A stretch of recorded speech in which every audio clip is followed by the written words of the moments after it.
Salam Indonesia. Anda menyaksikan berita terkini bersama saya, Agus Jagatraya.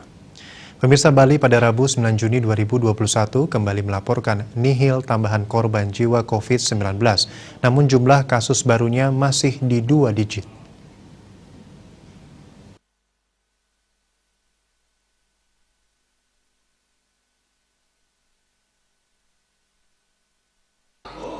Pasien sembuh masih dilaporkan bertambah lebih banyak dari kasus baru.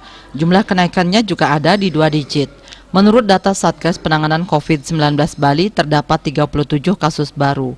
Kumulatif kasus yang ditangani Bali mencapai 47.581 orang. Korban jiwa nihil tambahannya. Kumulatif korban jiwa COVID-19 tetap 1.514 orang atau 3,18%. Rinciannya 1.508 WNI dan 6 WNA. Pasien sembuh bertambah mencapai 55 orang, sehingga total pasien sembuh saat ini sebanyak 45.630 orang atau 95,9%. Jumlah kasus aktif yang masih dirawat maupun menjalani karantina berjumlah 437 orang atau 0,92%. Mereka dirawat di 17 rumah sakit dan dikarantina di Bapelkesmas, UPT Nyitdah, Wisma Bima, dan BPK Pring. Dia Dewi, Bali Pos melaporkan. Untuk mencegah penyebaran COVID-19, ingat pesan Ibu, selalu terapkan 3M, wajib memakai masker, wajib mencuci tangan, dan wajib menjaga jarak, serta wajib menghindari kerumunan.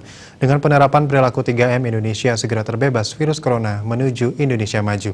Tetaplah bersama Bali TV. Salam Indonesia.